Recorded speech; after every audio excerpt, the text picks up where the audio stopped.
Hey there, everybody. Welcome to our first episode of Twins Daily's Spring Training Live. Spring training is officially upon us. We're about a week in. We've got a few games under our belts here down in Fort Myers, and games are going to start being televised tomorrow on Fox Sports North. So we thought it would be a perfect opportunity to have a little conversation here on the show. Be joined by Seth Stowes, another writer here from Twins Daily, coming from the Great White North of Minnesota. Seth, how are you doing this evening? I'm doing great. You know what? It was 12 below degrees when I woke up yesterday morning. It was 45 degrees today. I was out tanning and got a little sun, so all is good. Well, that sounds downright tropical, basically, for what we've been dealing with, but maybe not quite as downright tropical as the next guest who's going to join us here has been experiencing. We're joined by John Bonus, the Twins geek of twinsdaily.com, who is live from Fort Myers, Florida. John, you got a little red shade there of your usually pasty skin, so that's good to see. Yeah, how are you doing? It's been hot, man. It's been real hot. It's been 85, 87 degrees. Supposed to cool down a little bit down into the high 70s, a little bit more pleasant. More pleasant. Everybody in the press box on Sunday was complaining about how hot and sticky it was. Oh, you poor babies. Oh my gosh. I just am so sorry for you guys.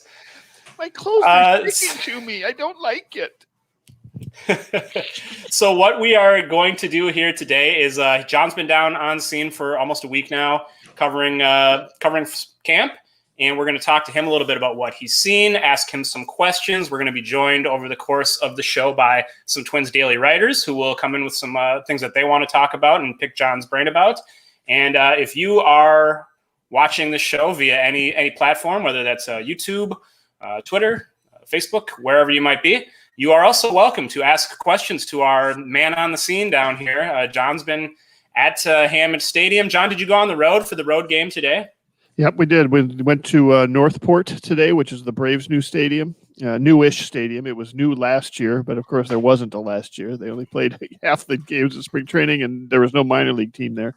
That's about an hour and 10-minute drive. The Twins are facing, I would say, 75% of their games are versus three teams, and those three teams are all within like an hour of drive of Fort Myers. Boston is just across town. And then Port Charlotte is the Rays. That's a little over an hour, and this one's a little bit further, maybe 5-10 minutes further than the Rays. So, yep, made it to all three games so far. So no 3.5-hour drive to Jupiter, which feels like it's literally as far away as Jupiter, the planet. Or where Clearwater, where the Phillies played, or anything like that. They do have a couple of them too. They went at Bradenton, I guess, for the Pirates. That will be a little bit longer, but even that I think is underneath 2 hours. So yeah, they're doing what they can to limit the travel because of COVID. Awesome. So we have a bunch of things we want to talk about. There's some news. There's some very recent news that's kind of come out today and tonight that we'll cover. Also, just want to get some of John's thoughts from being there and seeing stuff firsthand. There's not a lot of media on hand, and some fans in the stands, which is cool to see, but certainly not packed stands. So I guess, John, the first question for you, just to kind of get us started here tonight, is what struck you the most in your week down at camp, and especially, as someone who's been going down for almost 10 years straight now, you've been going on to cover spring training. Obviously a lot different. What's kind of hitting you the most about the experience of being there and covering it? Well, I mean, obviously, in terms of covering it, it's a lot more challenging. It's not as challenging as it was last summer for the summer camp. But, there's certainly a level of frustration with the, media. I mean, and the frustration is not, they understand the protocols that are in place. It's just frustrating that, the only interviews that are really happening are over Zoom. It's really hard to have any sort of informal interviews. We can occasionally get sort of a distanced one-on-one type interview with some of the players, but that's a little bit trickier. But in general, other than that, like so far it has, kind of I don't want to say a normalish feel, but it feels like it's more normal than it was last summer, right? It's more normal than no baseball whatsoever. And that is, and in fact, the Sunday, the fact that they're starting to play in front of games in front of crowds, and I use the word crowd almost ironically, but in front of people is definitely lending some excitement to the festivities. Well, that's good to hear. So let's talk a little bit about just some of the most recent news that's sort of come down. Cap arrived at camp, I believe today. He was officially out on the mound and throwing, so it sounds like his COVID experience is done and he is fully back on board. What's the word on Hap down there? Yeah, well, I mean, he participated in a bullpen today, got some pitches. I think he said he had almost 30 pitches, I think is what I heard in his interview today. There's some concern about whether or not he will be ready for for opening day. He's basically here 12 days later than he expected to be, but not a large level of concern. If you could expect anybody to get in shape, a 38-year-old veteran is exactly who you would expect to be able to work his way back into shape on that. I asked him if there was any after effects of his battle with COVID, and he said not in terms of. It didn't sound like he felt like there are any in terms of getting ready. He did say he still can't taste or smell food yet, so that's the one thing that's a lingering effect of being sick. Yeah, that's wild. My brother was tested positive for COVID like almost a year ago, I think now, and he was totally asymptomatic and got past and everything. But the one thing he noticed was that he lost his sense of smell, and he still to this day, I believe, does not have his sense of smell, which is really sounds horrible. Yeah. It depends who you live with. That might not be so terrible. Yeah, maybe. Well, he doesn't live with himself, so I don't think Chrissy would necessarily have a problem with that. Great. So as I mentioned, if you're tuned in here from wherever you might be watching, please feel free to share your thoughts on the Twins, spring training, any questions you have about how the roster's shaping up and everything that's going down here in Fort Myers. As I mentioned, today is Tuesday, March 2nd. So tomorrow, the 3rd, the Twins will have their first televised spring training game. Jose Barrios will be on the mound for that one. And then on Thursday as well, I believe the game is on Fox Sports North. So Twins fans will get their first chance to see the Twins on TV, this year's version. John, you've watched a few games. What do we got? 3 spring training games in the books. Anything, other than the weird rules and stopping in the middle of innings and stopping games at any given time, anything sort of catching you about the way the Twins have looked here in early actions or the way they're sort of operating?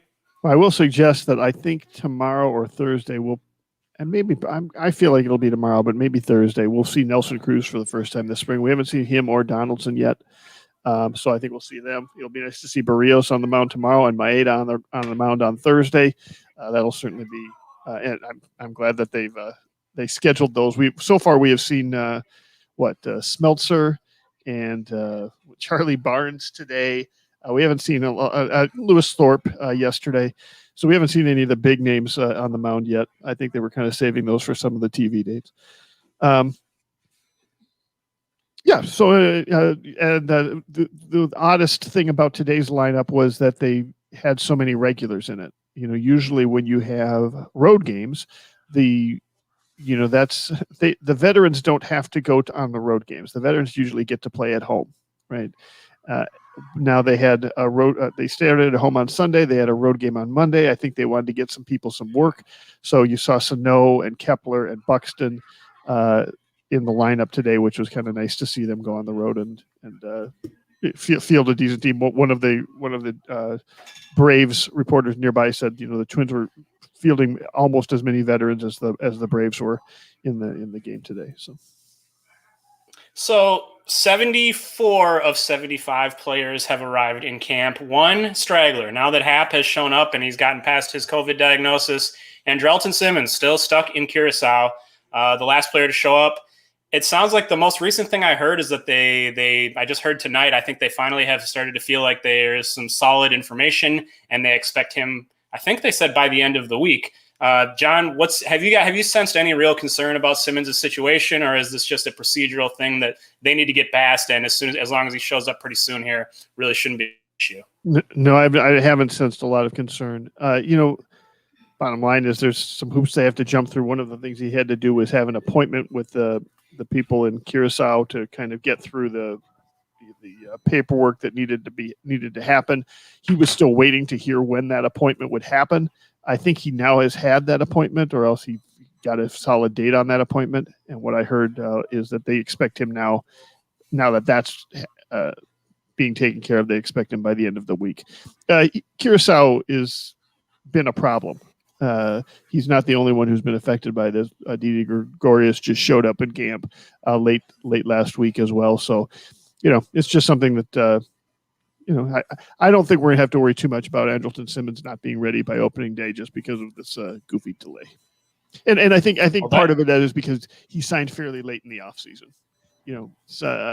Those players that signed late in the offseason are at a higher likelihood of having some sort of visa problem to try to get back in the country. Yeah, that's good to know, and I think we're all eager to see him show up, especially because the Twins lost some of their shortstop depth already in camp with the news coming out last week that top prospect Royce Lewis is already underwent surgery for a torn ACL, so he's now on the recovery road, going to miss 9 to 12 months, so he'll be out for the whole season. Seth, I know it was kind of, I don't want to say funny, but just coincidental that that news came out right the day that we named Royce Lewis our number 2 prospect. We were talking about how excited we were for his season, for him to come back after the lost year and get things going. And you, of course, I think just a couple days prior had done a Twin Spotlight episode with Royce on here, and he seemed pretty upbeat and excited for the season. So, being someone who has followed him and has known Royce for a long time, how does that news hit you, and how big of a setback is this for Royce Lewis in your mind? I mean, it's hard because, like you said, when he was on that Twin Spotlight episode, he was getting ready to fly down to Florida, and you could just hear the excitement in his voice about being able to get back into the swing of things and working with Andrelton Simmons and the veterans and learning all that he could. Plus, again, just playing because he missed last year and well, everyone did, but he did get the alternate site. But again, just kind of devastating on a personal level. But yeah, I don't think it hurts his prospect status at all. It shouldn't. He just misses a year. Luis Ariz had his ACL done a couple of years back. So it's definitely something guys come back from. It's just now going to require a lot of work. And I mean, he's going to be upbeat. He'll stay positive and all that, but it is tough for sure. He's probably not the only one who's excited either. I think the Twins were excited to see him after see him in real game action. I think there were good reports out of St. Paul last year on his work, especially his work defensively. And I think they were kind of looking to see how that was going to play, versus real competition again. And now, everybody has to wait another year. Yeah, it's a huge bummer. Probably a timely moment to ask this question from Michael in the chat. If you were the Twins and Andrelton Simmons looked good in his first few months of the season, would you approach his people about an extension? I say this in light of Royce Lewis's injury. Seth, would you? I mean, because Royce was already a little iffy to be a shortstop, although I think there's more optimism on that front than there was a year ago from today, probably. Is that something that you would look into, or are you still kind of wanting to keep the door open at shortstop in 2022? Yeah, I think it's a good question. I think it's a great question, and I think it's one we'll probably be asked throughout the year. But because you got Corey Seager and Francisco Lindor and Trevor Story and Carlos Correa and Javi Baez are all free agents next offseason as well. Simmons and Marcus Semien are also going to be free agents again. I don't see a rush to need to get one of those or to get Simmons necessarily. They're going to have options next offseason, whether they want to pick a long-term guy or another 1-year type of thing with Simmons. Now, I mean, again, if Simmons says, hey, yeah, I'll sign for next year at $8 million instead of 10, sure. I mean, go ahead and do it. But I don't know that there's a lot of reason for either side to do that right in the middle of the season.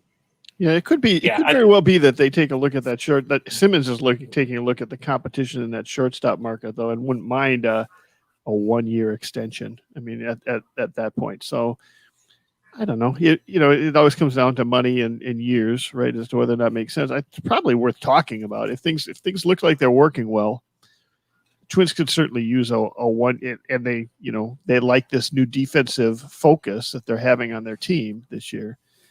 I think it's something that it'd be worth talking about. Yeah, it's an interesting point. The depth of that market next winter does give the Twins some leverage because they would have a lot of options, and Simmons would be going up against a lot of pretty quality names on that shortstop market. A lot of great questions in the chat I'm seeing. I see Max the Cat is here. according to Patrick. Max the Cat, of course, is a regular of our off-season live episodes. So glad to have him. Hopefully purring, hopefully in a good mood here. We're all kind of purring as spring training gets going here as baseball fans, I think. And we'll jump on a few of your other questions in the chat. But first, I want to call in another Twins Daily writer who's going to come in with a question for John. We've got Mr. Ted Schwarzler. Ted, how are you doing tonight, man? How are you guys? Doing well.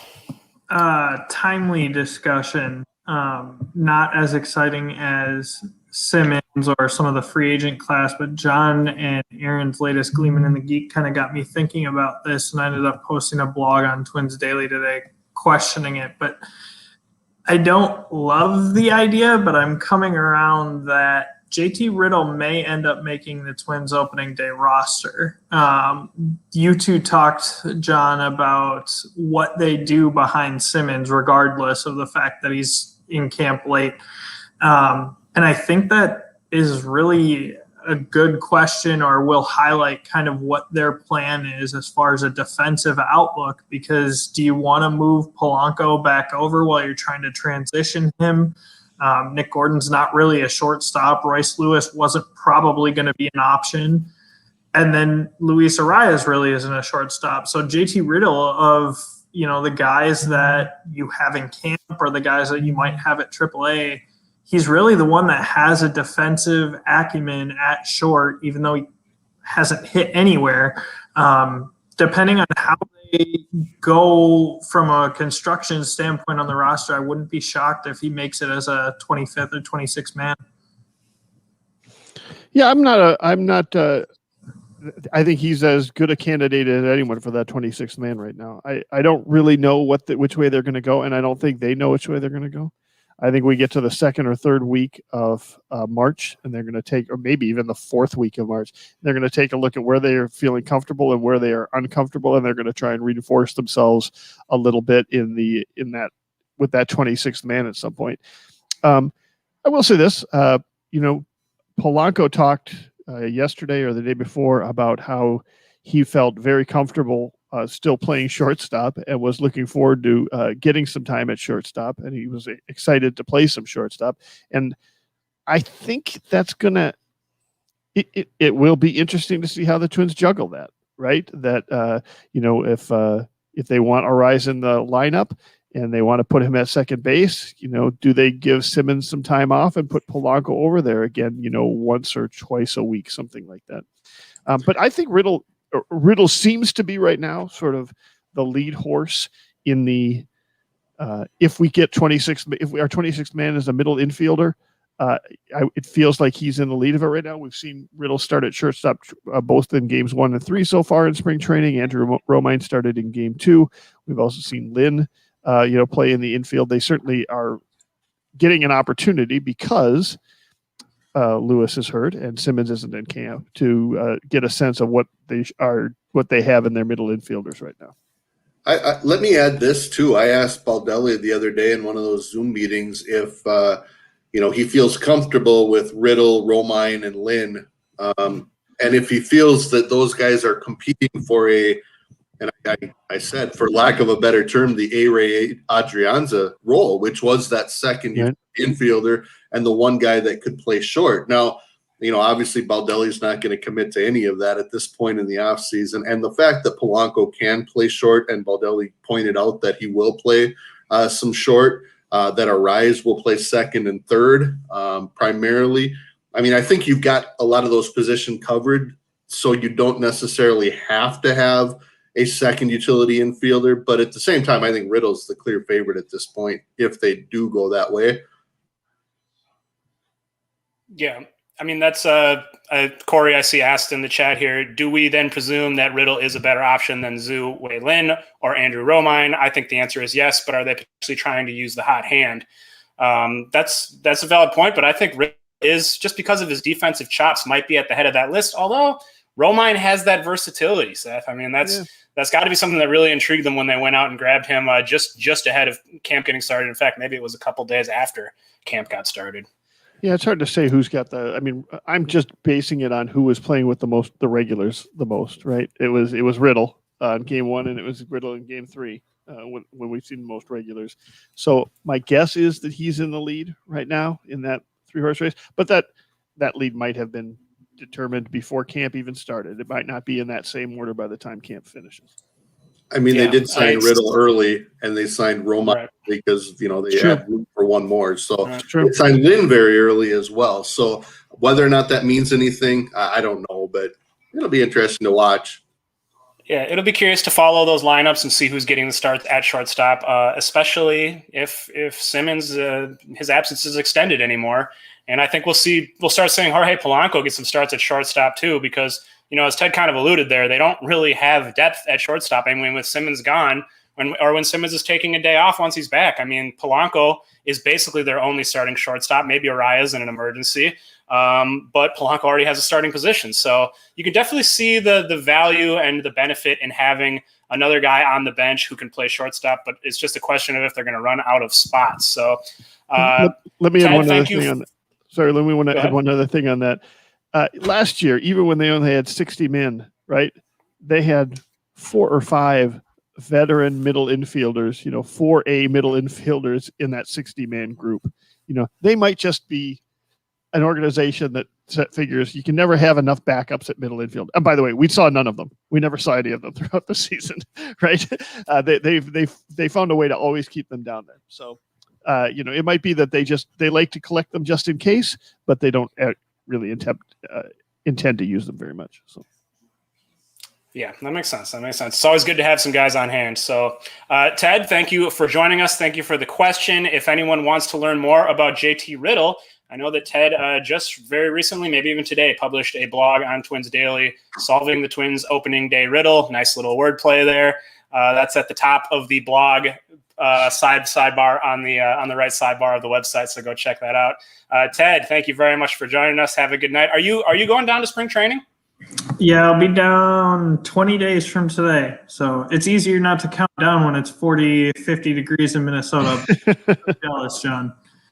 That's true. It feels like Florida weather out there right now to me. All right. Have fun down there. Thanks for joining us, Ted. See you, Ted. So a lot of other good questions. I do have to bring this one up. Jeremy asks, is that a Christmas tree in Seth's background? Is he trolling us? I feel like this question's been brought up before. It comes up about one show. And Nick, can you zoom in on that a little bit? Is there anything you can do? I don't think I have that capability. I don't think I can. But so, I mean, here's the story. And I've told this on a few other shows too. I mean, my daughter was here for one day and she's like, let's put this up. And that was in like October. And I'm like, well, if we don't do it today, we're not going to do it. And kind of along the same lines, if we take it down, it's probably not coming back up for like 2 or 3 more years. So it's like, let's just leave it up and we'll always have the Christmas tree. Plus, it's not a bad reminder. No. Yeah. I mean, I think you should go with the answer that it's one of the trees that used to adorn the batter's eye at Target Field, because then at least Michael Kadire would turn off the stream. I know he hates those trees. Him and Morneau. If you're listening, they aren't from Justin Morneau, Michael Kadire. If you're listening, those are Target Field trees. So you can keep listening. I want to field a couple rotation-related questions that we've got here in the chat. Levi asks, will the Twins go with a 4-man rotation because of the off-days to begin the season? I feel like I have mapped out this early season schedule, and that's not really an opportunity that they have. John, I see you shaking your head. Is that something you've seen too? Yeah, they've got – sorry, I forgot the mic. I was getting myself a Fort Myers beer. Podcast? What was that? Podcast much? Right. Yeah, exactly. I think they will. You take a look at the first week, they need a 5th starter. The second week, they need a 5th starter. The third week, they need a 5th starter. The fourth week, they need a 5th starter. They don't have many off days this year. It's an unusual schedule compared to previous years where they've had several different off. Now, potentially they could get some rainouts or snowouts or something like that. April weather is always kind of hit and miss. But no, they're going to need 5 starters. And in fact, you could even make an argument that they could use 6 starters the first time. Like the way the off days kind of line up, it's like you've got 6 games in a row, then a break, then 6 games in a row, and then a break, then 6 games in a row, and then a break. But I think they'll just be sticking with their 5 starters. Right. Well, plus, I mean, I know they want to take it really easy on starters workload wise after a year where they threw, over like a third of their normal innings that they would throw in a real season. So I've talked about that here on these shows before, the possibility of a 6-man rotation, which would sort of inherently keep the innings in check a little bit. It doesn't sound like that's something they're inclined to do. I wonder if they would be, if they were able to, as Justin asks here, any chance the Twins will re-sign Jake Odorizzi, who remains a free agent, still looking for work as spring training is underway across the league? My sense is that no, it's just not going to happen. I think they're pretty much good with what they've got. I think if Odorizzi's price drops to a point where it would be palatable to the Twins, some other team will have signed him before then. Seth, what do you think? Any chance of a reunion with Odorizzi at this point? I mean, Nick, you got to be such a Buzz Killington. I mean, and no, there's no chance that he's coming back. I mean, like if somebody gets hurt, if someone gets hurt, yeah, maybe. we'll talk. But until then, no. I still think the Jays make a lot of sense for him, and I think he's almost waiting for someone to get hurt, which sounds terrible, but that is the way he's going to make the money that he thinks he deserves and wants. Well, yeah, and unlike previous times where we've seen sort of these run into spring training, right? It gets to the point where at some point, like, oh, we'll wait till June with the amateur draft because that way we don't lose the draft pick. There was no draft pick attached to Jake Odorizzi. It's not like the further in the seat he needs to wait till a certain time before, he no longer has to worry about the team signing him. Has to worry about it. He's available right now without a draft pick. So, yeah, he's waiting for some bad news to have happened to some contender, and maybe he can come in there on a reasonable deal. Yeah, I mean, I don't have any real insight, but it seems to me just from the outside like he's going into this market wanting to get paid as though he just came off his 2019 season and not really acknowledging the fact that he had that total loss of a 2020 season, which I think we can brush aside. It was a weird year. He had some kind of strange injuries, but teams are going to look at that. Like, are you going to be comfortable signing a guy to a big 3-year deal after what is essentially a lost season where he had some things crop up that were not exactly encouraging? I mean, blister problems, and was it a back thing that was bothering him earlier in the year? He's had a history of back problems. So, at some point he's just going to have to settle for what's available to him. I think you can even argue that even if the Twins did have a significant injury to their rotation, they still might not sign Jake Odorizzi. Like, they certainly seem to have some faith in Dobnik. I think they are excited to see where Lewis Thorpe is after a strong offseason development by him. I'm not even sure that they would necessarily go searching for Odorizzi, even if, we found out Michael Pineda couldn't pitch this year, something like that. Yeah, I don't think you're wrong on that, because, if something comes up and they find themselves needing another arm, there are a lot of cheaper guys out there that are still kind of interesting. I see Ballpark Fantas one asks, how about Bartolo? I mean, that's probably more realistic, to be honest, that they'll bring in the old, well-traveled Bartolo Cologne on a non-guaranteed contract. So, I mean, the reason Odorizzi they wouldn't at this point is because Cologne has signed a contract to play with a team in Mexico. So there may have to be a buyout, which would make it a little. I just don't see that happening. We can figure it out. There's no wall separating them.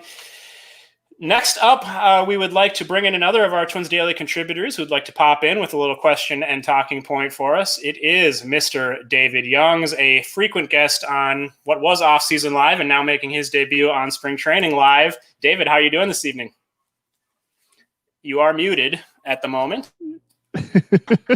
There we go. From millennial, you'd think start. I'd be better with the tech, but that is just not the case. I'm doing great, John. I got to ask you. You're down in the Sunshine State. How much Jimmy Buffett has been playing down at the game so far this year? It is not a party atmosphere down here. You would be. Did not know what to expect from Florida during COVID. To be honest with you, whether or not it was going to be a little wild westy, it has not been. For the most part, every store you go into, everybody's wearing masks, right? And at the ballparks, while I think the one thing that they are probably going to address a little differently for the next couple games than they address Sunday is sort of what to do at that, crab bar in left field or the bar that they have down the right field pole. They might want to, enforce some spreading out around there a little bit. There just aren't enough people at the games and that's at any of the stadiums, to really have that kind of party atmosphere. It's a more, I don't know, it's enjoyable, but it's not a party. So not a lot of Buffett. And that's, you know what, as much as we love Jimmy, that's probably a good thing. But the question that I had, kind of kicking nope, things you used off. your question. The Buffett question was your one question. Sorry. All right, goodbye. It's like you used your 3 wishes for the genie. But I was wondering, and from all three of you, but John specifically, because you're down at the fort, today it was announced, I don't think it's official yet, but there's some talk that the AAA season is going to be pushed a month back, and that essentially similar to last year, that essentially AAA is going to be that alternative site right of way. Is that something that people have been talking about, or is that something that has been a big topic of conversation? And if so, is that going to look pretty similar to last year? I haven't heard anything about that here prior to the news today. My immediate reaction to that is, it sucks not to have a union. If the only reason Major League Baseball is having the season they are having is because it was collectively bargained that they would be having a full season, long ago. And if they want to change it, they have to be able to show cause to be able to change it. The owners have to be able to show cause to change it. AAA, the players there don't have a union. And so if those owners take a look at it and say, hey, we're going to be playing with 25% attendance, like CHS Field now is only going to get 2,500 people instead of 10,000 people, and they're certainly getting a sense of what that's like down here in spring training, right? It's easy for them to say, well, then we might want to start limiting our games just because we might be limiting our losses, or something to that effect. I don't think they have the same issue that Major League Baseball has, which is that the postseason makes so much money compared to the regular season that they would rather just jump to the postseason every year, right? But I think what they would like to do is not have to pay all of those minor leaguers maybe a full year's worth of salary. They'd like to be able to pay them a little bit less. And at AAA in particular, like, those are the best paid of the minor leaguers. They're still not making major league money, but it's still limited. And in fact, it does make some sense that COVID might be a little bit more under control come May 1st than it's going to be on April 1st.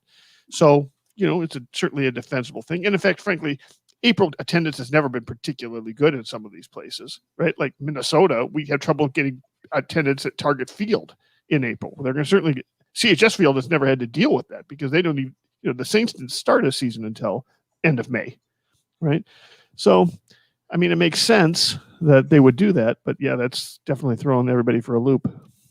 I'll tell you, it comes at a poor time for the Saints because, maybe, CHS hasn't had people pouring out the doors normally, but here in this April of all times, people are going to be so eager to get back to the ballpark, I think. And assuming the Twins have fans in the stands, it's going to be a pretty limited number. And I think those tickets are going to be pretty hard to come by. So it's going to be a lot of people that would probably be looking to go to a game at CHS Field and at least see some prospects. So kind of a tough thing for some of those people who wanted to be able to go catch a game, and obviously a tough thing for some of those Saints players. So I thought that too, Nick, but I will tell you this.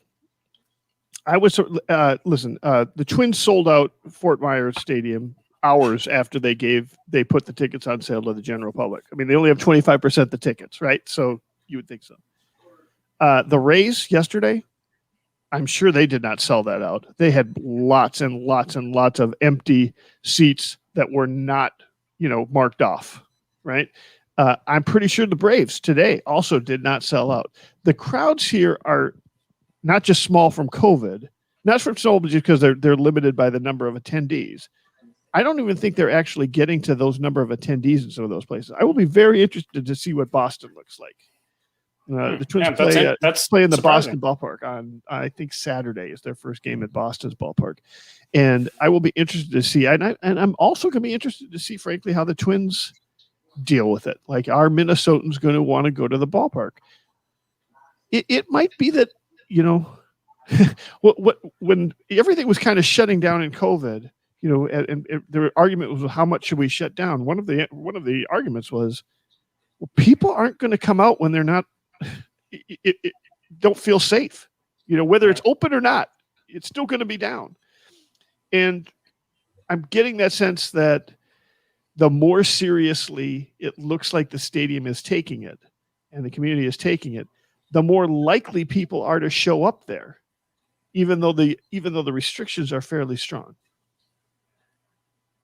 Yeah, that makes sense. A great question here from B. Visser in the chat. How does pushing back the start of the AAA schedule affect Kirilof's chances of breaking camp with the Twins? It has, been kind of widely assumed that there's a pretty good chance he would be sent down and play games against minor league competition in AAA. But if he would just be going to an alternate site and going back to do the same thing he was doing last summer, John or Seth, do you think that would change the calculation here at all? You want to go ahead, Seth? Yeah, I mean, I think it might. I really do. And I think his chances of making the opening day roster yesterday, before we knew this news, was about 50-50 maybe. I mean, the reality is how much difference will any one individual player make over, 15 to 20 games in the first 20 days of the season. So I think they're saying all the right things, but, with Rooker homering in his first at bat and things like that, Jake Cave's going to be fine. I think he would have gone down to AAA just at least to start the year. And also he missed an entire year last year, other than, one game. But I do think this could change the equation because we don't know what the CBA is going to look like next offseason. And if that's the case, then they want him to play. They don't want him sitting around for another month doing nothing while he waits. So I think there's a decent chance that he could come up right away. Maybe it changes it from 48% chance likelihood to 52% chance likelihood, but I still don't think it's a given by any means. I've been puzzled John, by the I know that. Thing. I know that the Twins have kind of indicated, we're not going to. They've sort of said up front, the service time is not going to hold us back, and we feel comfortable having him on the roster on opening day. To me, it's like, of course they're going to say that. I mean, how does it behoove them to say anything otherwise? Because injuries can happen, and there's a very good chance he would end up on that roster anyways, because out of necessity. But do you think that there is sort of a genuine belief that, if he looks good in spring training, we're ready to put him in there, we're ready to set aside the service time? And is that something that could, be overridden by this or that could be supported by this news with AAA? So entering camp, I thought there was no chance, right? No chance at all. As I was here, you started hearing just with the way coaching staff kind of started talking about him, we started hearing about talking to people off to the side. You kind of got the sense that they didn't see that as necessarily a non-starter. And so I think I said on Sunday's podcast, I thought it was maybe as much as a 50-50 chance, similar to what Seth was saying. Over the last 48 hours, the more I think about it, the more I'm like, there's no way. There's just no way they're going to do that. Like, it just doesn't make any sense to me. This news does suggest maybe, they would certainly have known if this was in the works, right? Now, one of the things we wondered is, do they also know that there's going to be some changes to the CBA in the works that mean that, how they've previously figured out service time is not how they're going to figure out service time anymore, right? That are the rules going to change essentially. The CBA is being renegotiated right now. They're going to have a new one next year, by this time next year, if they're going to continue playing. And the way that's going to work is, maybe they got early wind that it's not going to work the same way anyway. Don't worry about it this year. But this raises another potential issue too. Like maybe the word they got was, well, he's going to be sitting on his butt for 3 weeks, or back to sitting down in Fort Myers doing drills and, playing intra-squad games. If you want him, he's not going to be any more ready on April 20th than he's going to be on April 1st. Just bring him up. Yeah. So I think we're all in agreement that if you want to see Alex Kiralof on the team on opening day, this reported delay of the AAA season is probably good news. What were you going to say, Seth? I was just going to say that I agree with that sentiment. I think that's what I said earlier too. But I also think that coming off of the CEO of the Mariners being pretty much forced to resign for right. Do we not think that the Twins PR staff, which is absolutely fantastic, hasn't talked to everyone about what to say and what not to say involving Alex Kiralof? Right. Right. The reality is nothing has changed. It's smart to use the system as they can, and they do have these comeback of saying he's missed an entire year except for literally 3 or 4 at-bats last year. Competitive baseball. There's no reason he can't play 15, 20 games in AAA. Hasn't played a single game at AAA yet. David, thank you for joining us. Thank you for the question. I don't think I have seen any new articles on Twins Daily from you in the last couple of days, but anything new, anything recent you would direct people to, or anything upcoming? Yeah, well, I suppose, coming up this week, I'm putting out a feature, the final of my Minnesota Made series that I've done on Twins minor league player Adam Bray, who is from Eden Prairie, Minnesota. A really unique story. And then also am going to start, alongside a couple other folks, going to start doing some minor league reports. Obviously, that might be delayed a little bit. But also been doing some work with just the fan perspective of how they view the Twins this season. Wrote an article called Fire and Ice, how the Twins shifted from from an offensive powerhouse to a defensive unit, and thought it was really interesting that I ran a poll, and thanks to Seth retweeting it, I got quite a few more responses, and it was close, but a majority of people still viewed they think that the 2021 Twins will be viewed as stronger offensively than defensively, which I'm curious to see and might do some more digging into that. But only time will tell, but lots more to come as spring training heats up here. David, one quick question. You got 15 seconds. 15 seconds. Tell us briefly about Six Pennies. Six Pennies, yes. Oh, well, thank you. Yeah, so Six Pennies is a blog that I do on the side with two of my best friends from college, Eric Porter and Jared Sally, fellow tennis teammates of mine at Concordia College. And we just write about a lot of topics revolving sports, music, life. So if you love Twin stuff, occasionally there'll be a Six Pennies post on my feed as well. So feel free to give me a follow if you want a little break in your day for some content that maybe won't change the world, but it'll put a smile on your face. There you go. And that's 3 guys giving their 2 cents. Is that the idea behind that name convention? Yep. 3 gents giving their 2 cents. Very nice. Oh, All right. Well, thank you for giving us your 2 cents, David. Have a good night. Let's see here. So I want to touch on this real quick. We just had very recently, Dan Hayes of The Athletic posted a tweet to the old Twitter machine in which he says, let me zoom in on this here so we can get it a little closer. The Twins have shown interest in a possible reunion with Danny Santana and have also checked in on Eric Sogard as utility players, but the Twins are preferring minor league deals at this point. Kind of interesting in light of the discussion we just had when Ted came on talking about possibly having an extra guy on the bench who can play shortstop. Danny Santana, of course, came up as a shortstop with the Twins. Maybe not the best suited to be sticking at that position, much like Jorge Polanco, but he can play it. He can play center. He can play all over the field. Sogard, another very versatile player. Seth, any sort of initial thoughts when you see those names come up or what that means? The fact that the Twins are actively going out and looking for some guys like this at this point? So my first thought is that it's good that, unlike Bonus, Dan Hayes is doing some digging. All right. But no, my next thought was I know Danny Santana did some individual workouts and stuff for teams, I think last weekend, to kind of try to show that his knee surgery from last year that, really cost him most of the year is okay. But I mean, I'm not against it because you look at 2 years ago when he played almost every day, he had 28 or 29 home runs for Texas.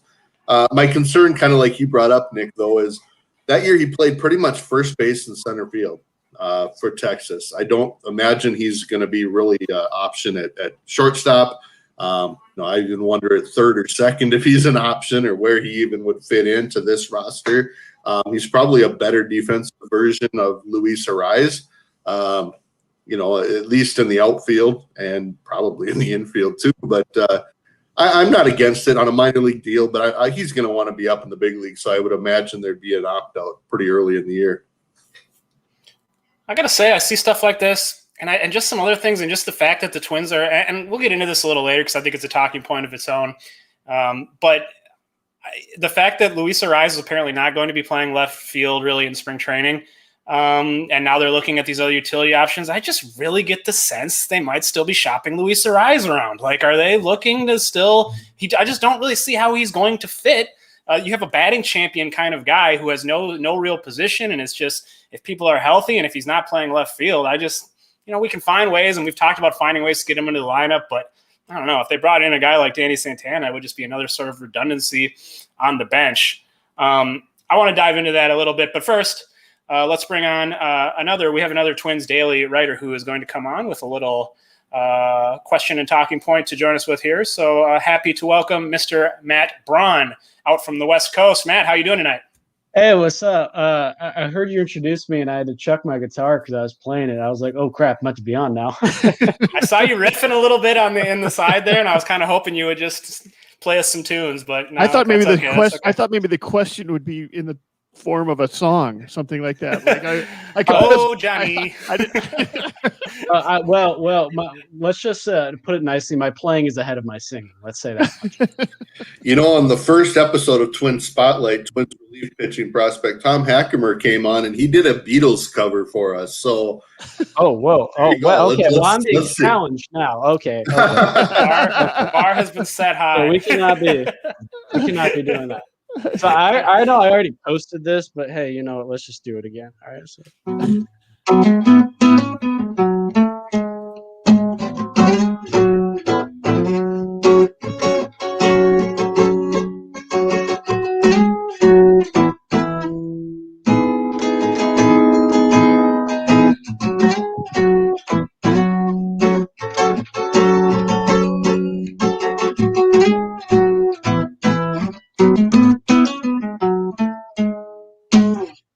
There we are. Nice. Beautiful. Coming along very nicely. A nice little musical intermission. Those of you listening, do you give him the 33 Morneau banner behind him, as in a home run, MVP caliber job? Oh. Other ear where it shows a K, like a strikeout. That was okay. I thought it was pretty good. So Seth, I appreciate got some claps in the comments. Seth, I appreciate your dad jokes, but man, that was just terrible. So Matt, what are you wondering about? What do you want to pick John's brain about here down from Fort Myers? What I want to pick your brain about? Sure. I'm just kind of interested, actually. Just like what's the general just what's it like at the ballpark these days with all the restrictions and all the obviously we're still in COVID lockdowns, to be sure, right. But we are letting people in, which is an improvement over what we saw last season. So just like what's it like? Just I guess walk me through it. I'm very encouraged by what I'm seeing down here in terms of being able to watch baseball in Minnesota in 2021 and being able to watch it at Target Field. That they're clearly taking it seriously. Each of the example I keep coming back to is that, not only do they have, socially distanced seating, they call them pods, but really it just means a couple of seats that are open and then a whole bunch of seats around it that are zip tied. You can't sit in them, right? And as a result of that, one of my concerns is how many times as a kid or even as an adult, you go move down from the second level down to the first level and get a much better seat, something like that. Well, they're zip tied. You can't get to them, right? I was worried about the lines at the concession stands. There's no lines at the concession stands. I was worried about the lines in the restrooms. There's no lines at the restrooms. I mean, it's a quarter full ballpark. It's going to a game at Target Field in April when there's, 8,000 or 10,000 fans instead of going there on a Saturday night in May when it's 40,000 fans. Listen, for somebody I have not been shy about going to tap rooms or whatever outside during this thing. I haven't been shy about occasionally going to restaurants inside during COVID when they were open, right? I got to tell you, this feels as safe as anything I've seen in terms of things. Now, the whole super spreader thing is a concern because you're bringing together 10,000 strangers to pass germs around to each other, right? That's the big concern, right? But they seem to have done a really, masks are mandatory throughout. Now there's a loophole that if you're eating, which, or drinking, that you don't have to have it at that time. But in general, what I'm seeing is everybody taking it super seriously, which this is Florida. I never expected to see anybody taking it seriously in Florida. So, I mean, the whole thing has made me really encouraged about being able to see about, Twins events, but even also about other events in going on this summer. They have a berm in right field and left field at Fort Myers. And they sell tickets for that berm. Well, that's just a hill of grass, but turns out they've got rectangles chalked out. You've got tickets for this rectangle. They've got tickets for that rectangle. You've got tickets for that rectangle, and you stay in your rectangle, right? You're not allowed to just spread out anywhere you want. So it's given me a lot of hope. It's funny. I've traveled via air travel once since COVID started, and I was, kind of nervous about it, obviously, because it was a thing to do. All the virus and pandemic aside, it was the most pleasant traveling airport experience I've ever had, because there was nobody there. There was no line for security. There was, you got food, you got on the plane so easy. I had a whole row to myself. And I think it's like kind of and not only is that just pleasant in general, but it does make you feel a lot more comfortable with, everything that's going on.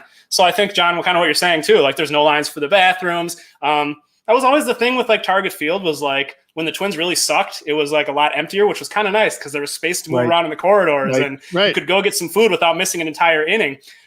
So, I mean, I guess maybe there will be some little hidden linings of the diminished capacity to some extent, and it hopefully will make people feel a lot more comfortable and safe. Yeah, I mean, the atmosphere is not what it is at a Twins game or at a spring training game, but it's a hell of a lot better than not being able to go at all.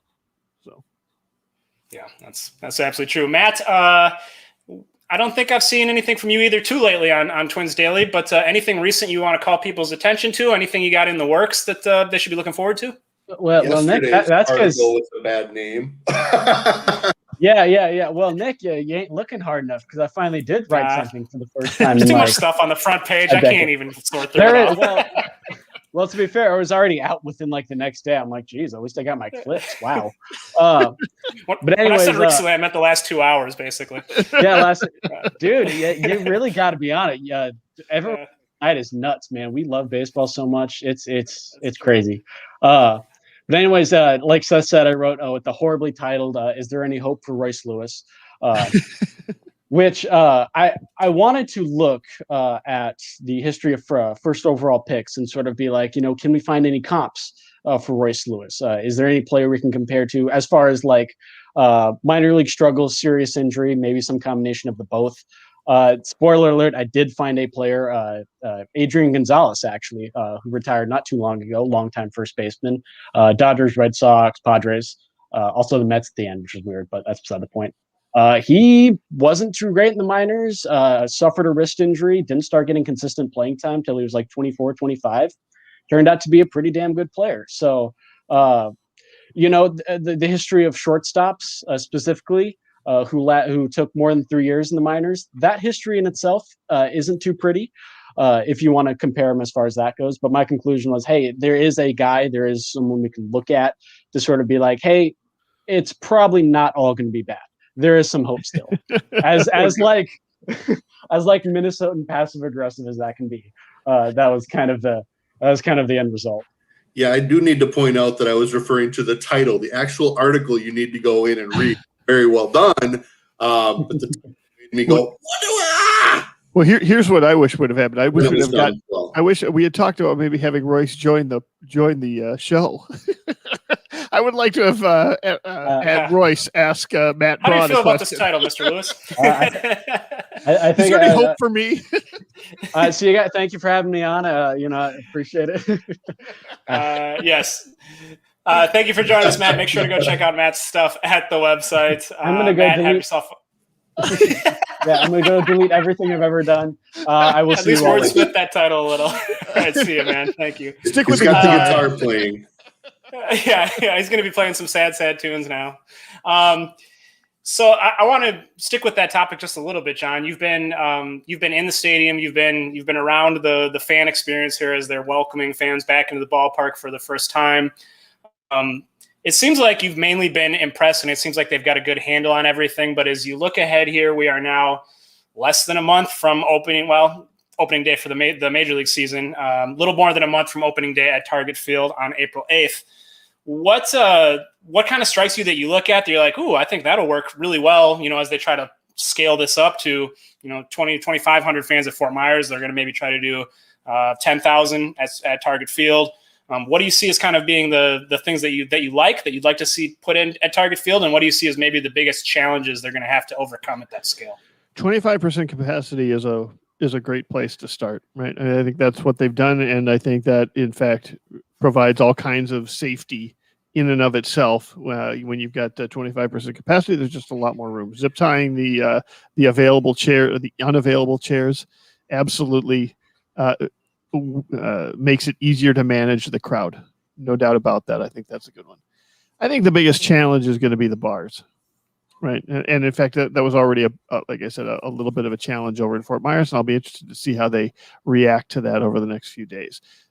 Listen, and that breaks my heart because what Chrissy and I do when we go to game. Nick, you guys know better than anybody. I do it with you. So yes. we plant ourselves down the right field pole or the left field pole or in center field, and we just start talking to people because that is to us what baseball is, right?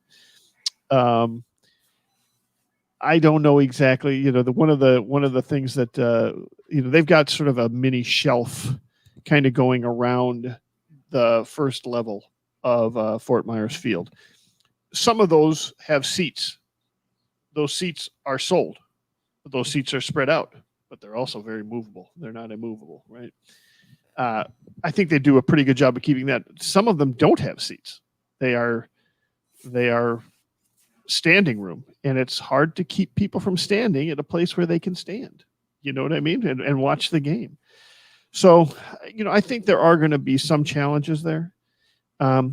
But like I said, I think in general, what I saw is pretty good crowd control and frankly, some engineering stuff, social crowd engineering that made a lot of sense and seemed to work, at least so far. We're 3 games in. It's a smaller crowd, but I'm very optimistic.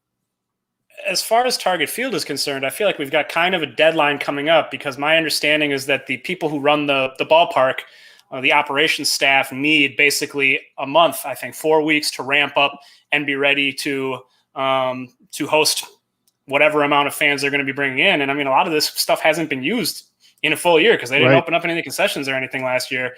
So I think, March 8th, around there within the next week, the Twins are going to have to get an official confirmation from city officials and Governor Walz that it's going to be a go. Do you think that's basically a formality at this point, or is that still in doubt to some extent? No, I think it feels to me like it's still in doubt. I don't have a lot of insight on the conversations that are going on. When I take a look at Minnesota's COVID numbers, they seem to have leveled out, but they're not declining. They are, and in fact, over the last couple of days, we've seen a slight incline. You've got new, more virulent or contagious strains of the virus starting to spread around. On the other hand, you've got 17%, 18% of Minnesota vaccinated right now. You've got Johnson & Johnson vaccines coming on in the way. We've got another 5 weeks to start vaccinating more people. Could it be at 30%? Could it be at 35% by then? I don't know. So I don't know that it's a given that they will, but the fact that the Twins are even asking their season ticket holders, or suggesting, we might have fans for opening day. I don't think they would be floating that if they didn't think there was a reasonable chance. So I think the chances at least not publicly. Pretty good. Yeah. So I'm feeling good about it. Bruce comments, Biden announced that full vaccine supply will arrive by May 31st, 2 months earlier than previously announced. Hope to see a game in June. How will ticks at Target Field be allocated season ticket holders first? Yep. I don't know if any of those details are known, but yeah, it's fair to assume that season ticket holders are going to get first dibs, and they may very well buy them all up if it's only 25% capacity, because, I mean, maybe they'll set aside a certain amount to be open for public sale, but I think tickets are going to be really hard to get. Is that kind of your sense too, John?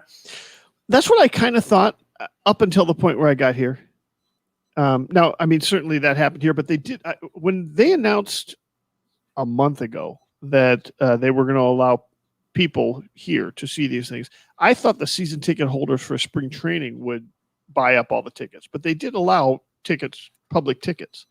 They did sell public tickets. Now they sold out in a hurry, right? They sold out in 3-4 hours. Then one of the last 2 days when I saw both the Rays and the Braves seemingly not sell out for this. Now, these are early spring training games, which are generally easier to get tickets. It's not unusual that they don't sell out. I'm just, like I said, I think people are being more careful about it, at least early. So I'm not totally sure that they'll be all taken up by season ticket holders, but I wouldn't be shocked if they were. But I wouldn't be shocked if they weren't. Got a comment here that says season ticket holders should get vaccine priority. I haven't seen that. I don't know what tier they'd be on, but yeah, sure. Let's. There's a 1%. I do want to, before we move on totally from this topic, we were talking about Arias earlier. John, so it seems like the talk is that they're not really planning to work Arias super regularly in left field, which is, to me, a surprise. My initial assumption was he would be sort of the go-to left fielder in the early going until Kiralof comes up or someone gets hurt. That's not really what Baldelli is broadcasting to people down there. But he doesn't seem to have any real concerns about getting Arias into the lineup. I'm just kind of wondering how. What's your read on the Arias situation? I don't know, man. I mean, I think, I take a look at the places they are planning on putting him, and I'm kind of wondering how it's going to work. I guess my take on it is this. Marwin Gonzalez didn't get 450 at bats because they subbed him into different places every day, every week. You know what I mean? He got 450 at bats or 400 500 at bats because somebody got hurt. And when somebody got hurt, you move things around so that you have Marwin Gonzalez somewhere playing, right?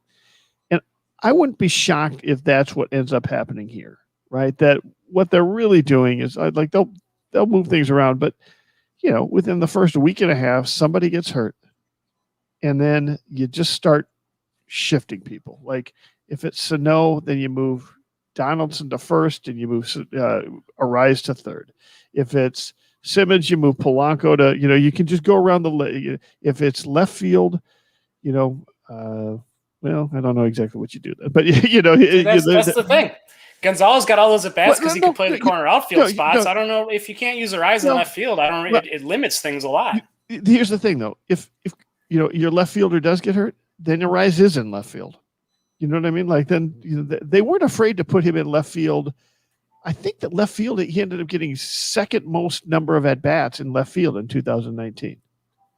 Like he started more games there than he started at any position other than second base. Right? Because they had a starting second baseman when he came up, and now they have a starting second baseman. I just don't understand why you wouldn't get him a significant amount of action out there, knowing, as you're saying, there's a good chance that you're just going to be kind of pushed into having to use him there if he's your number one backup. It might very well be because they want to give those at-bats to Kiralof and Cave and Rooker. Those are the more likely left field options. And if push comes to shove, we throw Arias in left field. I mean, it ain't that hard. It ain't that hard to play left field. It's just not. Well, I mean, I guess he never played it in the minors, and he came up to the majors and played it reasonably well. So I guess he is case in point of what you're saying. Great question here. I like from Colton. Question for John. Sounded like Byron Buxton came to camp bulked up. Is that showing up in his play on the field so far? And just generally, have you noticed it from looking at him? Is he noticeably bigger?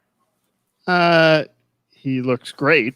I don't know. I mean, he just looks. He's an athlete, man. He looks a little like a cornerback / free safety. To be honest with you, maybe not quite as thick as a free safety, but maybe a cover safety.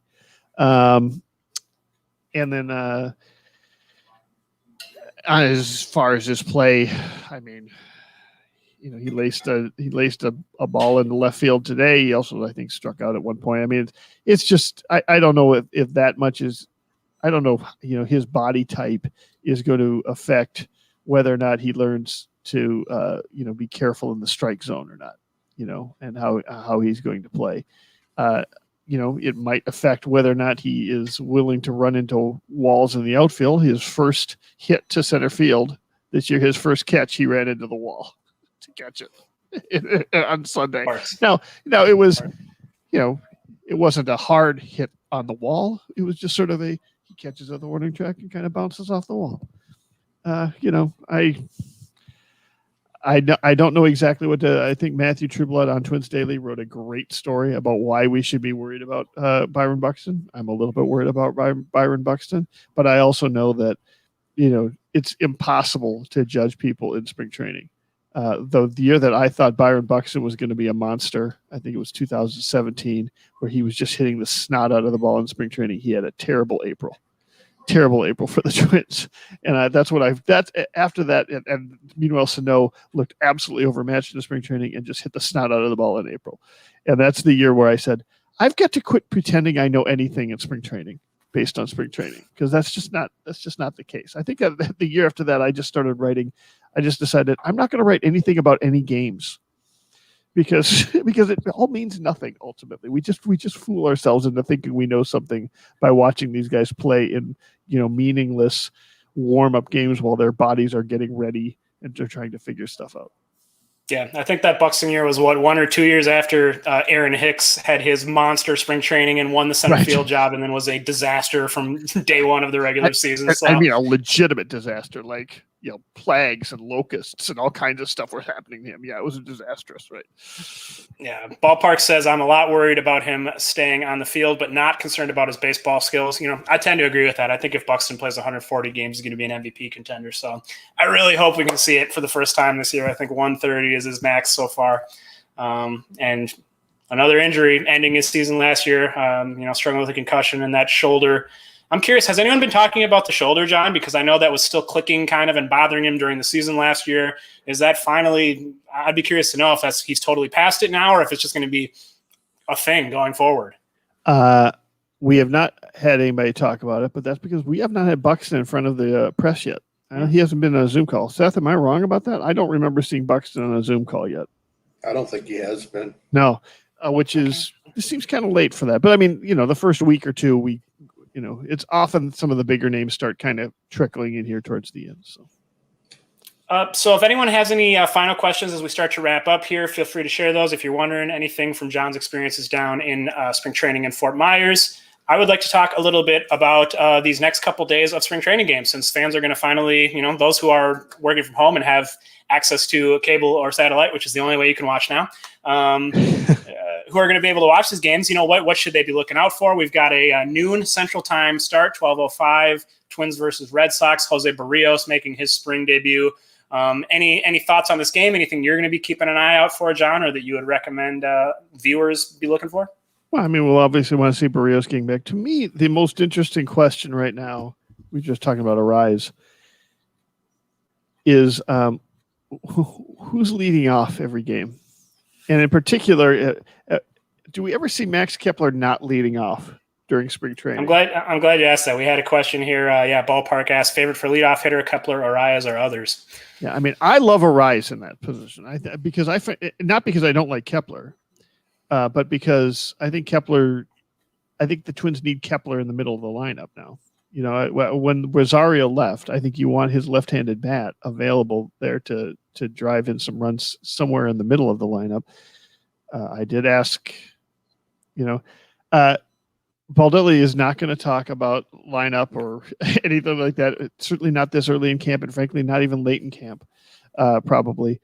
But I did ask him, about the luxury of being able to have both Kepler and Arise bat leadoff to try and get some idea what is it. Basically, he said he likes them both in leadoff. He likes both of their skills. They both go up there and can react to whatever the pitcher is doing and end up, having a good positive at bat one way or the other. But to me, it becomes, right now what we saw in game one, we saw Kepler in batting leadoff. Game two, we saw Arise in batting leadoff. Game 3, we saw Kepler in batting leadoff. I'm guessing tomorrow, Game 4, we see Arise in, Kepler resting, batting leadoff, right? At some point, we're going to see them both in the lineup, right? At some point during the spring. I don't think they're going to go back and forth. And I will be interested to see what happens when they're both in the lineup. Do we end up seeing Arise bat 6th, 7th, 8th, or do we see Kepler batting 4th, 5th, 6th? Yeah, I'm kind of curious to see what happens with Polanco's lineup spot, because I think in both the games that he's started so far this spring, he's hit third. Rocco Baldelli is clearly has always been very high on Polanco as an offensive player. I don't think that he has started anywhere other than the first, second, or third spots in the lineup over the last few years. I'm curious to know how much. I mean, he was bad offensively last year. He was just bad, especially from the left side. So I'm curious to see if Rocco is taking that to heart. Maybe, he's hit third because there's been no Donaldson, no Cruz. So it's hard to make too much out of that. But as he starts to get more of the regulars in the lineup, is Polanco going to be in that customary place atop the lineup, or is he going to start to move down? Because certainly his projection suggests, based on last year, he should be hitting closer to the bottom of the order. Seth, anything that you're looking for in particular with the first televised spring training game tomorrow? Yeah, I'd love to be able to watch it. That'd be fantastic. Oh, okay. Yeah. But as far as quote unquote watching it, if you go to twinsdaily.com right now, Matthew Trueblood, we just posted an article or published an article from him with 3 things to watch as far as Barrios in his first outing. And I encourage people to check out what those are. And I agree with those. But I think he also pointed out in an article earlier, or maybe it was late last week or over the weekend, you know what? It had to have been Sunday night because it was about Taylor Rogers and his slider. And obviously he pitched on Sunday. So that's something I think is going to be a big question mark. And we have in those Zoom meetings been able to talk to all of the late inning reliever guys. So how that plays out, they're all, of course, saying the right thing. So how that plays out. But again, we're not going to know anything until about the final couple of days of the spring training as far as how this is all going to play out. I'll to add to your point, Nick, about Polanco. I'm also very optimistic about Polanco this year. What we learned from him in his Zoom call was just how banged up he was last year, and he was banged up right from the beginning. He knew things did not feel right last spring training before the pandemic stopped, right? And he found out a couple months before the end of the season, which basically puts him at the beginning of the season, that he was going to need a second surgery. That the first surgery was not, I don't want to say that it was not right, but it didn't do everything that it needed to do. Right? Didn't take. Yeah. As a result of that, him batting left-handed, he just couldn't bat left-handed. And, what I would, maybe suggest is, if that's the case, maybe Baldelli should have moved him down in the lineup when he's going to be batting left-handed, or, maybe you bat him right-handed, or maybe you rest him against right-handers. Like, Twins were a little thin on middle infield last year. They didn't have a lot of options. The fact that he decided to try and play through to something. But if you take a look at Polanco's splits, he's always hit better than left-handed than he has hit right-handed. Right? Yeah. Last year he was excellent. He was excellent left-handed in 2019. Yeah. He actually hit 200 points worse left-handed last year than he hit right-handed. He hit better right-handed last year than he did in 2019. Yeah. Well, what would he have done left-handed if he'd have been healthy? Right? Yeah, that's a good question. I don't doubt that he was diminished by the injury. It's hard to take for granted that this time it's going to correct everything that was wrong, because it didn't take last time, so hopefully they were able to verify exactly why it didn't work and really specifically address that issue. But that was the question I wish I would have asked during that Zoom call. As I said, so would you lie to us again if we asked you if it didn't feel good? If it feels like crap. If it still hurts, are you going to lie to us? I think this doctor botched it again. But I'll say this: both he's like, yeah, there's no concern. I feel so much better. Like it looks like he's relieved. And Baldelli says the same thing, which says, oh, he's all the way back now.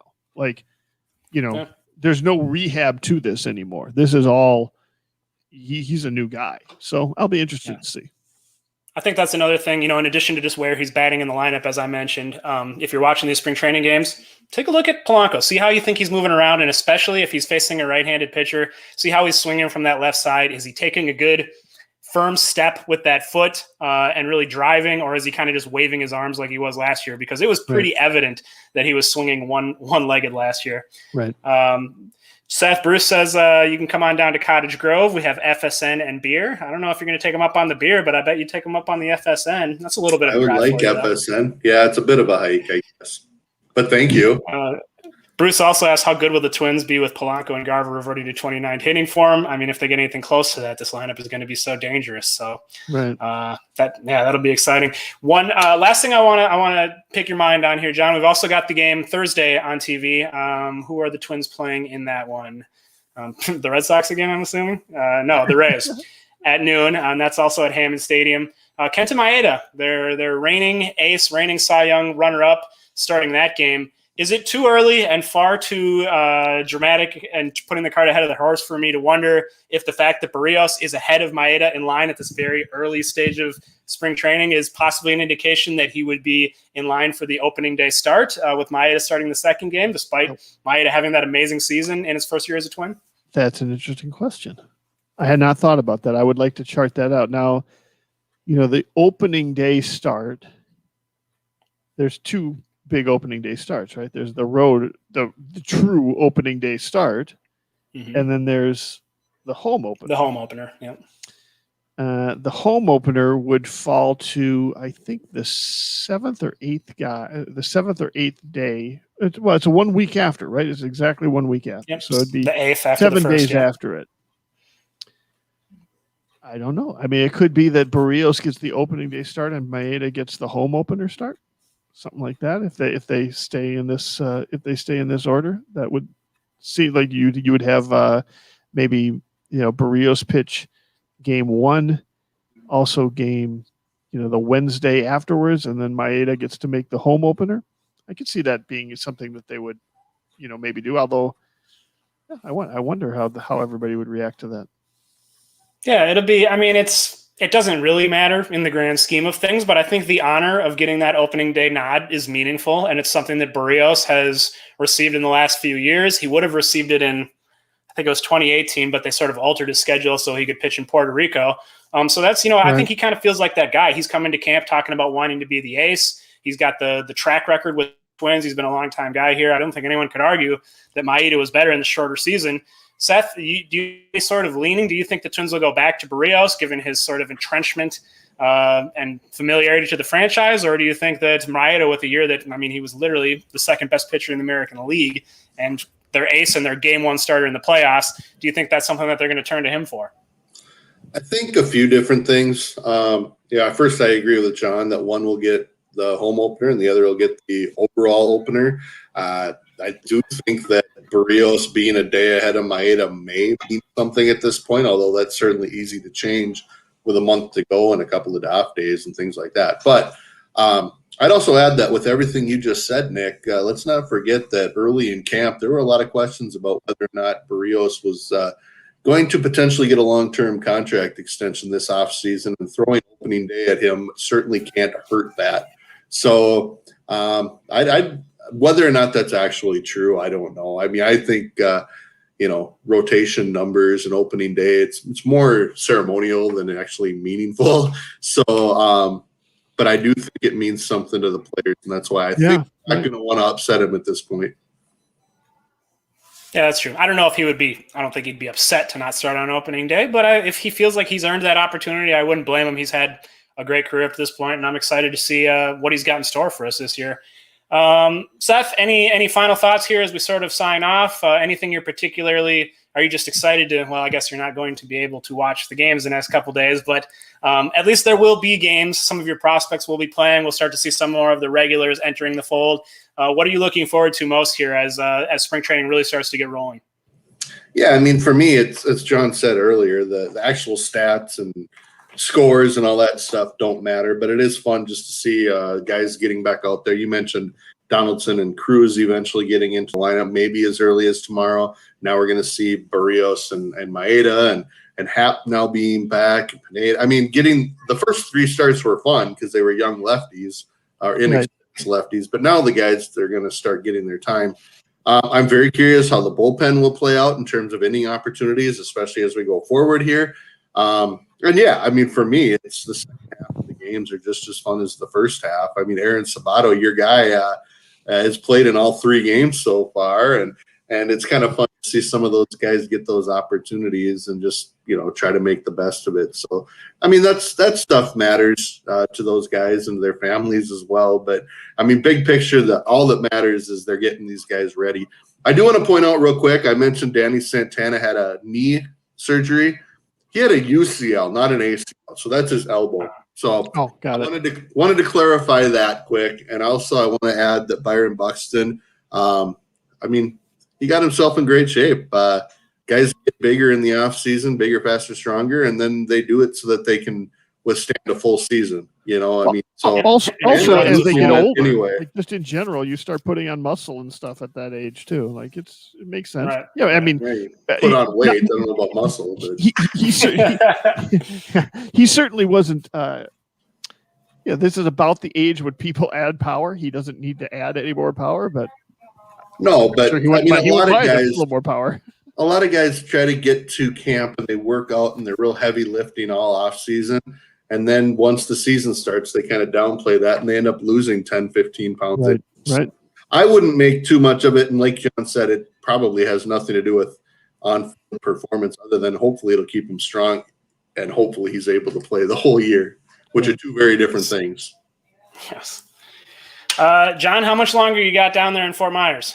I'll be down here until March 18th. So they have one off day on Monday, and then they have another off day on March 18th, and that's when I'm cutting out of here. So that's actually still like 2 weeks before the end of camp. We've got a long spring training here, gang. I mean, the first game isn't until April 1, so we've got another 29. We got another 4 weeks of spring training, and I'll be here for 2 of them, a little over 2 of them. Excellent. So make sure you're tuning into twinsdaily.com to stay tuned into his coverage. He's been writing a ton of stuff. We'll continue to do some episodes. We'll probably do weekly episodes of Spring Training Live. So you guys will always have chances to ask whatever questions pop up for John. I do see one popping up from Blake here that I'm curious to know. I know you were kind of interested to go down and see Lewis Thorpe. That was a name that was on your mind when you went down there, some of the shows we had. Is he looking as good as everyone's saying? Obviously coming off a bad year and really has a lot to prove this year. Yes, he does look as good. I mean, he looks as good on the field. He looks as good off the field. We saw the second start yesterday. What was I impressed about with the second start? I think I was mostly impressed by how willing he was to use some of the breaking stuff in different counts. The curveball absolutely was freezing people as a first pitch offering to some people. The slider was not working as well as I think he wanted it to. I guess he only threw one. He ended up getting a strikeout on the last batter, and the last pitch he threw. It was definitely, it turns out it was a slider. I thought maybe it was a changeup. He seems to be, I'll say this, I think he's excited, and I think even more importantly, I think the Twins are excited about him. So I would say I'm optimistic about it. And frankly, they seem committed to keeping him a starting pitcher, and that they think that long-term that's going to be his role. So, I mean, you put all that together and I'm a lot more. Now, I don't think he's going to be, a number 1. I think number 2, guy's fastball tops off at 90, 92, 93, but could he be, a number 3 starter, a number 4 starter for the next 6 years and provide you a good left-handed arm in the rotation? I mean, he could be, a left-handed Kyle Loge, something like that, for the, have that kind of a career. And I think they feel like he's on that path right now. Yeah, I think the Twins are definitely happy to see him. I mean, they needed him to come back and rebound because if they're done adding for starting pitching, his depth is very crucial. I mean, they want to keep him in that starting role. In terms of their sort of ready options behind Shoemaker in that 5th spot, you've got Dobnak and Smeltzer, yes, but those aren't really high upside. Those are guys who can step in and sort of, you can count on them to be solid. But, I think Thorpe is sort of that high upside bridge until you start getting down to those Belazovic, Duran, Cantorino, sort of the next wave of some guys that really have a lot of potential. So, Thorpe is the guy that comes in, and if he starts looking a little more like he was prior to last year, there's definitely some upside to be, I don't know, a number 3 type of starter. I mean, sure. Seth, what do you've followed Thorpe for a long time, and you've known him for a long time. I'm sure you were interviewing him back when he was 16 with a heavier Australian accent. What's your feeling about sort of his progression and development coming into this year? I think 17, but no, I think, not to add anything much more than what John added, but he's done what he needed to do physically. He's done what he needed to do mentally. Now he just needs to throw strikes and work on his pitches. And there's a reason they've always liked him, because he has the ability to throw pitches. 92, 93 is more than enough to be a top of the rotation starter. Most top of the rotations. I mean, Maeda tops out at 93. So, if his stuff is good enough and his location is good enough, like I said, he's done what he needed to do physically and emotionally and mentally and all those things. So now it's just getting the job done pitching wise. And John made another good point too, that I think they do want him to be a starter. That is his profile, which again tells you he's going to St. Paul and he's probably going to make a lot of starts and hopefully be right there with Dobnik in some sort of role as far as who the 6th starter is and who a potential long reliever is. So those are my thoughts. All right. Great stuff, gentlemen. John, anything you're going to be keeping your eye on particularly here this week when you're down at the spring training facility? Well, I think, each player has something that you're kind of looking out for, right? Like I'm looking to see where Arias and Kepler are batting in the lineup. I'm looking to see if Sano starts hitting fastballs. I'm looking to see how Polanco bats from the left side. I'm looking to see if Andrelton Simmons shows up soon.